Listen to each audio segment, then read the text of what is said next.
In the spring of 1977, inside Joan Crawford's Brentwood mansion, a locked metal cabinet was discovered in the basement that nobody knew existed.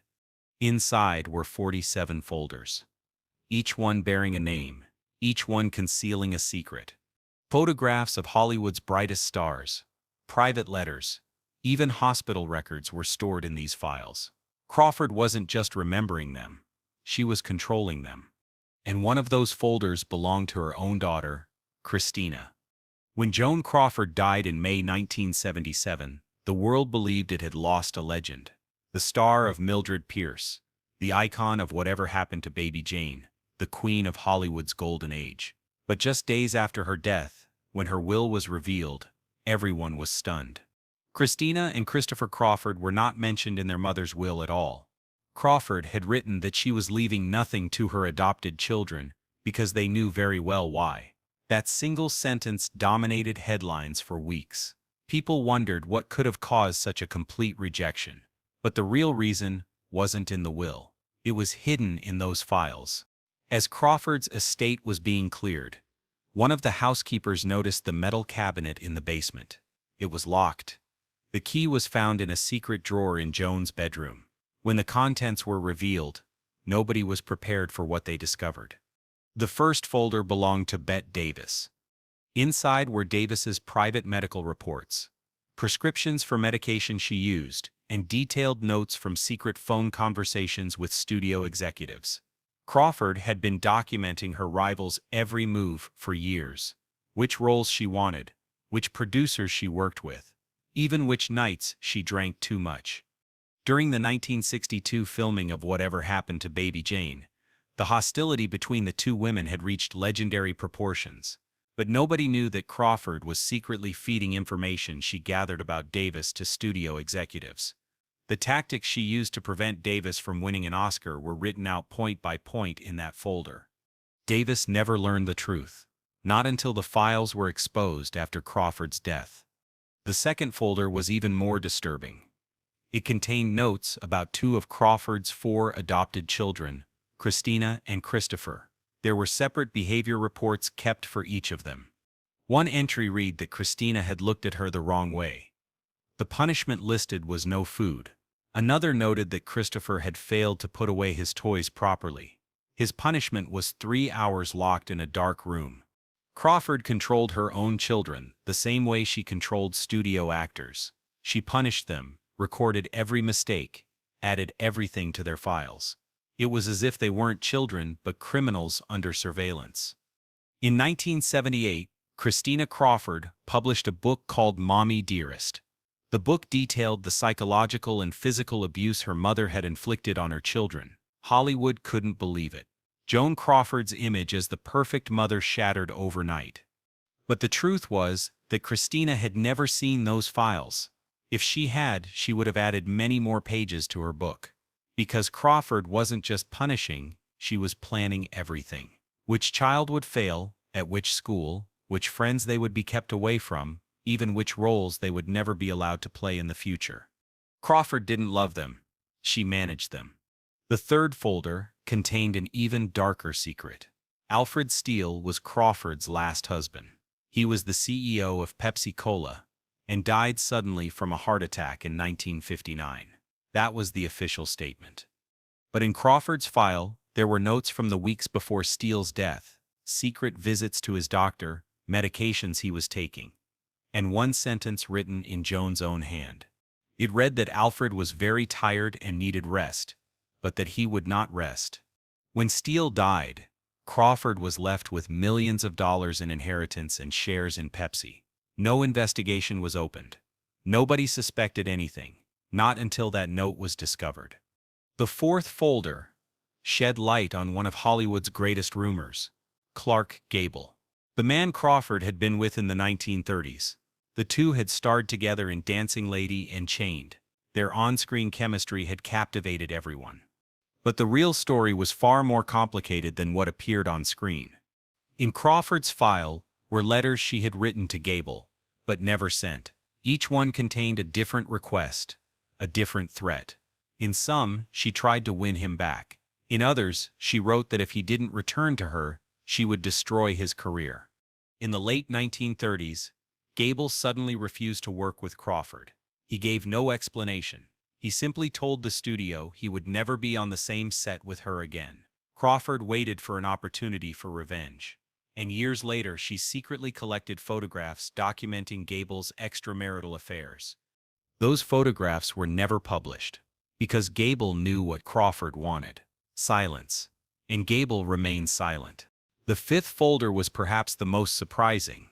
Crawford and Monroe had never been close friends, but Crawford saw Monroe as a threat. In the early 1950s, Monroe was rising to fame, and everyone was saying Crawford's time was over. The folder contained copies of Monroe's private therapy notes. How she obtained them was unknown. But Crawford had documented Monroe's psychological problems, her drug use, even her suicidal tendencies. When Monroe died in 1962, Crawford made no comment. She only wrote one sentence in her diary. It said that some people couldn't withstand Hollywood, but that she could. The sixth folder belonged to one of Crawford's greatest enemies, Hedda Hopper.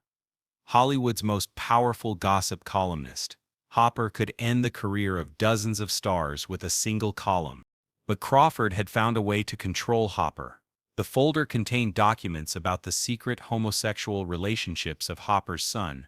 Crawford never used this information, but she reminded Hopper of it every time. Crawford would smile and say they had always gotten along well, and Hopper never wrote a bad word about Crawford. The seventh folder belonged to Crawford's own past. The days when she used the name Lucille LeSueur. The years when she grew up in a small town in Texas, when her mother abandoned her, when her brother was mentally disabled. Crawford kept this folder the most secret, because nobody in Hollywood knew her real past. Everyone knew Joan Crawford, but nobody knew Lucille. And Crawford had made sure Lucille would never come back. The eighth folder contained something that made even the estate lawyers uncomfortable.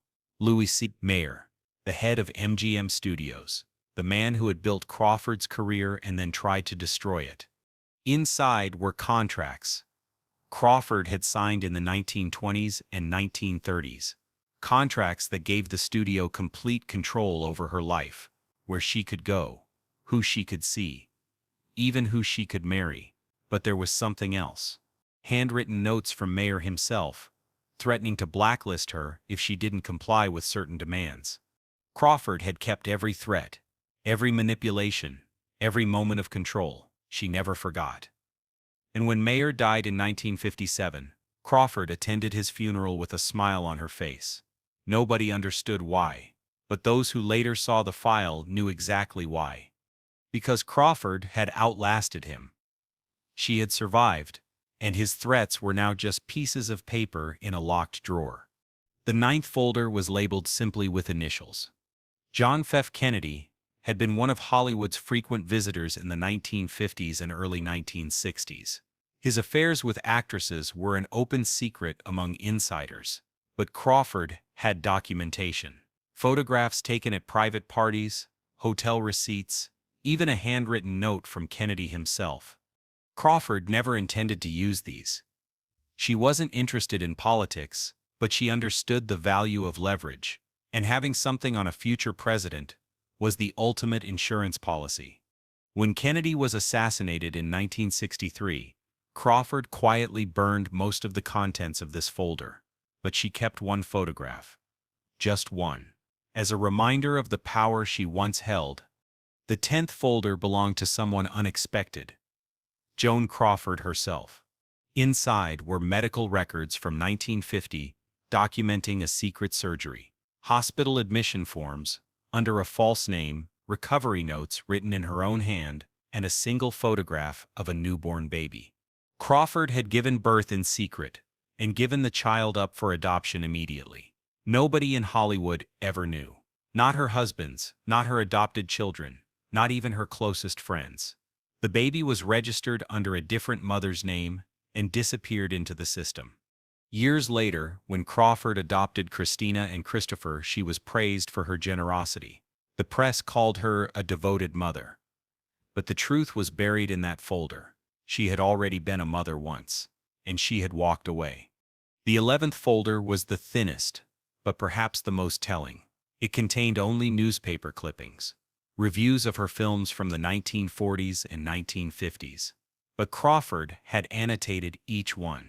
Next to positive reviews, she wrote the names of critics she would remember.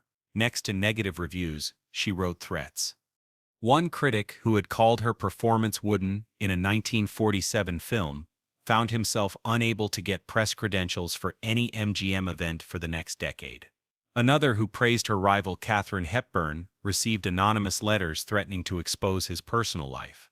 Crawford didn't just read reviews. She weaponized them. The 12th folder belonged to her first husband, Douglas Fairbanks Jr. They had married in 1929 when Crawford was still climbing toward stardom, and Fairbanks was Hollywood royalty. The marriage lasted 4 years and ended bitterly. But Crawford never let it go. The folder contained letters Fairbanks had written to other women during their marriage, financial documents showing his gambling debts, and detailed notes about his family's disapproval of her. She had saved everything. Every slight, every insult, every moment of rejection. Fairbanks remarried and lived a long, successful life.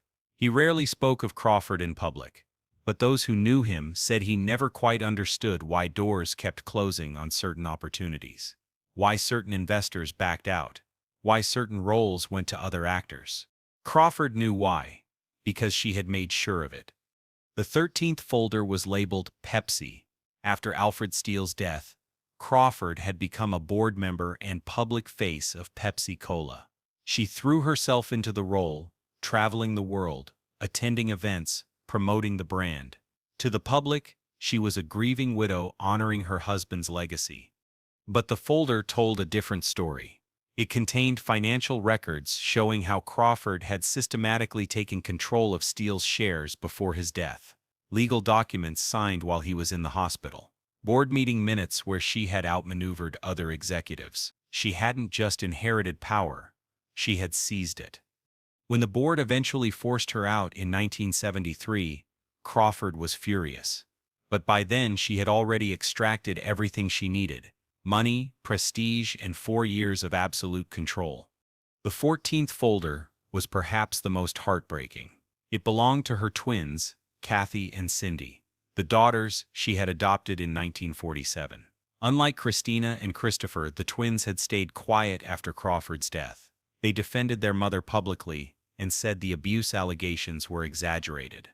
But the folder revealed why. Crawford had treated the twins differently. She had been kinder, more permissive, more affectionate, not out of love, but out of strategy. She had learned from her mistakes with the older children. She knew that complete control bred rebellion. So with the twins, she used subtler methods.